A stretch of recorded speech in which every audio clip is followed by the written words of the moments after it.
आज आपण पाहणार आहोत की अनेक वर्षांपासून पडद्याआड सुरू असलेला इराण-इस्रायल संघर्ष 2024 मध्ये अचानक इतका कसा काय भडकला.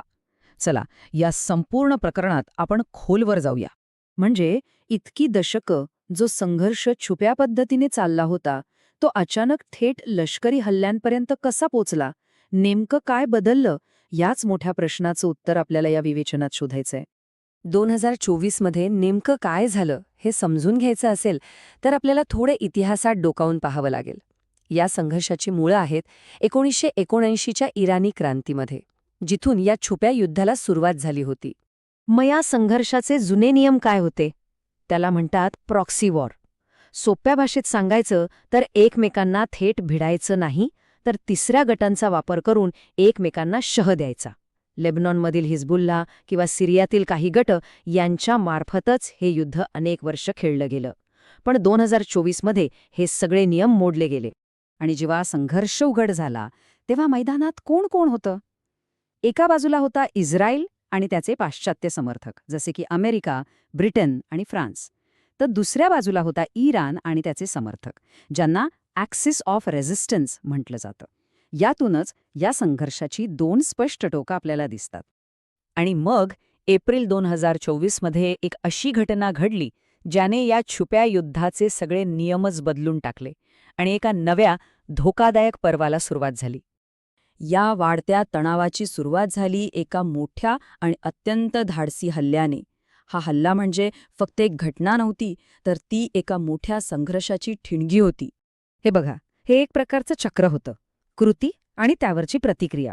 इस्रायलने दूतावासावर हल्ला केला तर इराणने थेट हल्ला चढवला, आणि त्याला प्रत्युत्तर म्हणून इस्रायलने थेट इराणी भूमीवर हल्ला केला. महत्वाचं काय होतं तर 40 वर्षांत पहिल्यांदाच असं काहीतरी घडलं होतं. नियम मोडले गेले होते. इराणच्या हल्ल्यानंतर इस्रायलने एक जबरदस्त दावा केला. तो म्हणजे त्यांनी तब्बल 99% ड्रोन्स आणि मिसाईल्स हवेतच रोखले. अर्थात यात त्यांना अमेरिका, ब्रिटन, फ्रान्स आणि अगदी जॉर्डनचीही मदत मिळाली. ही एक खूप मोठी लष्करी आणि तांत्रिक कामगिरी मानली गेली. एप्रिलच्या हल्ल्यानंतर काही काळ सगळं शांत वाटत होतं. पण ही शांतता होती वादळापूर्वीची. कारण उन्हाळ्यात काहीतरी वेगळंच घडणार होतं, ज्यामुळे हा तणाव आणखी वाढला. ह्यावेळेस संघर्षानं एक वेगळं आणि म्हणू शकतो की जास्त वैयक्तिक वळण घेतलं. आता लक्ष देश नव्हते, तर इराणच्या नेटवर्कमधले मोठे नेते होते. आणि मग बघा, एकाच दिवशी या दोन मोठ्या हत्या झाल्या. साहजिकच यामुळे तणाव शिगेला पोहोचला.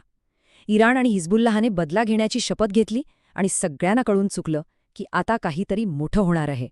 उन्हाळ्यात जे घडलं त्याचे परिणाम थेट ऑक्टोबरमध्ये दिसून आले. संघर्षाची दुसरी आणि आधीपेक्षा जास्त भयंकर फेरी सुरू झाली. हणिया आणि शुक्र ह्यांच्या हत्येचा बदला घेण्यासाठी इराणने पुन्हा एकदा हल्ला चढवला. पण ह्यावेळचा हल्ला तो एप्रिलपेक्षा खूपच जास्त मोठा आणि शक्तिशाली होता. याला एप्रिलच्या घटनेपेक्षा खूपच मोठी एस्केलेशन मानलं गेलं. दोन्ही बाजूंनी जास्त ताकदीने हल्ले केले आणि संपूर्ण मध्यपूर्वेमध्ये एक वेगळीच भीती पसरली. या थेट हल्ल्यांचे पडसाद जगभर उमटले. आता जगातील मोठ्या देशांना आपली भूमिका स्पष्ट करणं भाग होतं आणि जग अक्षरशः दोन गटांमध्ये विभागल्यासारखं झालं. आंतरराष्ट्रीय समुदायात मतभेद अगदी स्पष्ट दिसत होते. एका बाजूला पाश्चात्य देश होते जे इस्रायलच्या बचावाच्या हक्काचं समर्थन करत होते, तर दुसरीकडे चीन आणि रशियासारखे देश संयम आणि चर्चेचं आवाहन करत होते. प्रत्येकाची भूमिका वेगळी होती. भारताच्या भूमिकेतून अनेक देशांची चिंता व्यक्त झाली. ती म्हणजे हा संघर्ष नियंत्रणाबाहेर जाऊ नये. आणि हा मोठ्यांच्या खेळात सामान्य नागरिकांची सुरक्षा सर्वात महत्त्वाची आहे. ऑक्टोबरच्या हल्ल्यांनंतर पुन्हा एकदा शांतता पसरली. पण ही एक अस्वस्थ शांतता होती.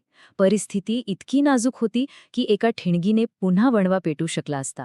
आणि इथेच विश्लेषक एक महत्त्वाची गोष्ट सांगतात.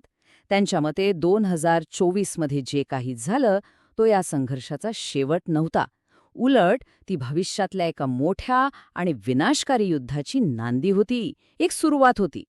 आणि यामुळेच आपल्यासमोर एक मोठा प्रश्न उभा राहतो. हे जे थेट हल्ले झाले, ही फक्त एका मोठ्या युद्धाची सुरुवात आहे का? या छुप्या युद्धाचं उघड संघर्षात बदलणं संपूर्ण मध्यपूर्वेला एका मोठ्या संकटात ढकलणार आहे का? याचं उत्तर तर येणारा काळच देईल.